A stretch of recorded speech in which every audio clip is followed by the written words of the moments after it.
La louange est à Allah, le Seigneur des mondes, et je lui demande d'élever le degré, le grade et l'honneur de notre maître Muhammad, alayhi salatu wassalam, et de protéger sa nation de ce qu'il craint pour elle.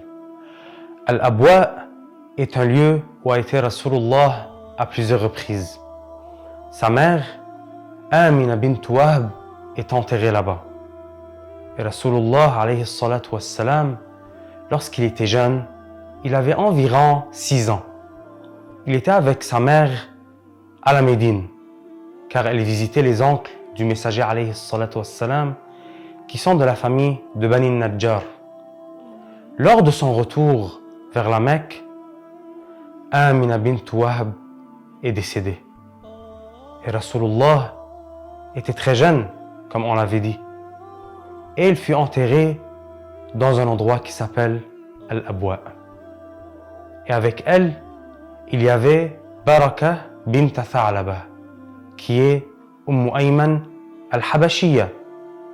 Elle a pris soin de Rasulullah et elle s'est assurée qu'il se rende sain et sauf à la Mecque. Et Rasulullah l'aimait beaucoup. Il l'appelait comme sa mère après sa mère. Il prenait soin de la visiter, de demander à propos de elle. Et même après sa mort, Abu Bakr et Omar, radiyallahu anhuma, prenaient soin de la visiter. Un jour, Rasulullah a demandé à Allah tabaraka wa ta'ala de se rendre à Al-Abwa. Il a demandé l'autorisation de se rendre à Al-Abwa et ceci lui fut accordé. Alors il s'est déplacé alayhi salatu wassalam, avec des compagnons. Et lorsqu'il s'est rendu à la tombe de sa mère, Rasulullah s'est mis à pleurer. Rasulullah s'est mis à pleurer. Et à cause de cela, les compagnons avec lui se sont mis à pleurer. Rasulullah qui verse ses larmes. Rasulullah dont les larmes tombent aux côtés de la tombe de sa mère. Alors il demanda à Allah tabaraka wa ta'ala l'autorisation de faire al-istighfar pour sa mère, mais ceci ne lui a pas été accordé. La personne pourrait se demander pourquoi. En fait, il est à comprendre que certains parmi les compagnons qui étaient avec lui, leurs parents sont morts non musulmans. Et il est illicite dans la religion de demander la miséricorde ou de faire al-istighfar pour quelqu'un qui est mort en étant non musulman. Alors ceci n'a pas été accordé à Rasulullah afin que les compagnons avec lui ne le suivent pas dans cela.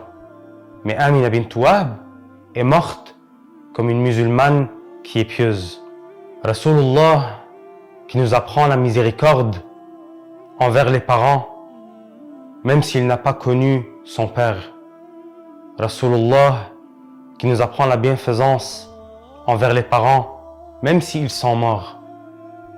Rasulullah qui nous apprend la bienfaisance envers les parents, même s'il n'a pas connu sa mère lorsqu'il était plus âgé.